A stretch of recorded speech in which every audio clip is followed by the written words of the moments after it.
Madame Guessant a eu la gentillesse de me demander de participer à cette réunion, à cette remise de prix. Alors, je ne vais pas emprunter le micro trop longtemps, je vais simplement dire que je suis très fier et très heureux de me trouver là pour plusieurs raisons. La première, c'est qu'on se trouve ici à l'UNESCO. Il se trouve qu'à double titre, j'ai exercé des fonctions à l'UNESCO. En 1980, j'ai été nommé par le directeur général de l'UNESCO de l'époque, un certain Amadou Matambo, comme porte-parole de l'UNESCO et comme directeur d'OPI, les services d'information de l'UNESCO. Et nous nous sommes battus à l'époque pour le NOMIC, le nouvel ordre mondial de la communication, qui a été plus ou moins abandonné par la suite malheureusement, parce que ça a été détourné de sa fonction.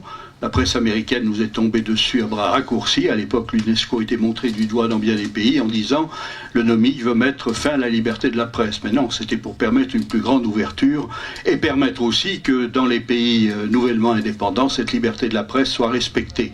Donc de part et d'autre, d'un côté, qu'il n'y ait pas une mainmise sur l'information et que de l'autre, cette information, sa liberté d'information soit respectée.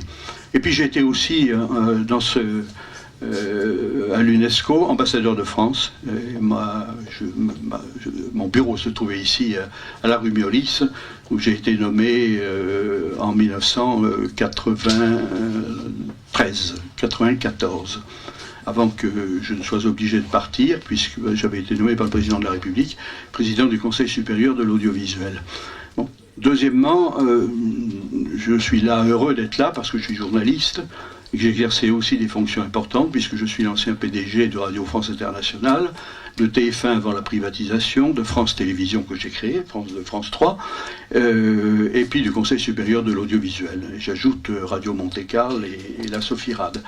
Et la deuxième raison, c'est que je retrouve ici de vrais professionnels qui sont les parrains de cette manifestation. Denis Despoté, bien sûr, qui est une grande professionnelle, qui a été l'élève de l'école de journalisme de Yaoundé que j'ai créée et dirigée pendant 6 ans, de 1970 à 1976. C'était la première école internationale d'Afrique à ce moment-là.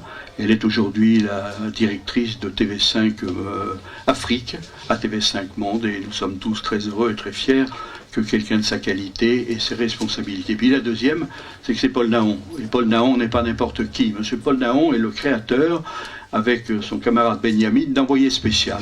Le créateur d'Envoyé spécial. C'est lui qui a dirigé pendant des années et des années. Ça continue maintenant. Il est souvent imité, jamais égalé. Voilà. Et je dis